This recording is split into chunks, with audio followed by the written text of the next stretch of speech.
Starting from the written period, that is, the 5th century, the two forms developed independently, and as they became more sophisticated and increased in complexity, they are now very different from each other.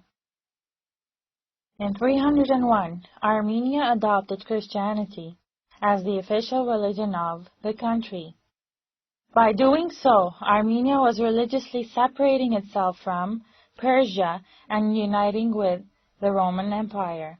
Although pagan Armenia was still closer to Rome by its pagan beliefs, the geographically closer Persia had strong roots in the Armenian way of thinking. At the beginning of the 5th century, when Armenia was already Christian for a century, the religion was still inaccessible to the public, since the Bible was in Assyrian or Greek. Armenia's and Armenians' existence was endangered. One threatening agent was the loss of ethnic language, since the religion was being taught in Assyrian and Greek, and the second agent was political.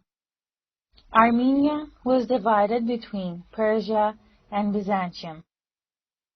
In Byzantine Armenia, the Armenian government was nullified from the first day of occupation, and in the Persian Armenia, the weak Arshakuni kings did not have any substantial power, which resulted in the assassination of the last Arshakuni king, King Khosrov, and the instatement of Baramshabu to the throne.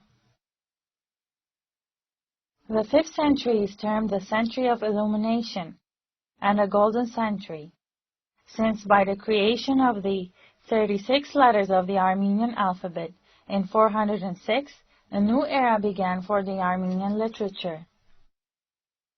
How was the Armenian alphabet and the symbols which arose from them used? First and foremost, the Armenian language was expressed by the alphabet. Secondly, they were used as numbers. And thirdly, by the help of the alphabet and other symbols, the Armenian music notation system was created. Therefore, by the creation of Armenian alphabet, Armenian thought, music, and science was recorded permanently. By the creation of the Armenian alphabet, the existence of the Armenian nation was no more in danger. Legend says that Mesrop Mashtots had a heavenly vision where God sent the Armenian alphabet with an angel. At his return, the church and the palace organized a great procession to meet Mesrop Mashtots. He was immediately raised to the rank of saint, and the 36 alphabets were considered a heavenly gift. Armenians realized the value of this miracle and started to actively write, teach, and translate using the Armenian alphabet. The students of Mesrop Mashtot and Saak Partev translated the most contemporary literary works into Armenian, starting with the Bible, hagiological works, scientific literature, and many more.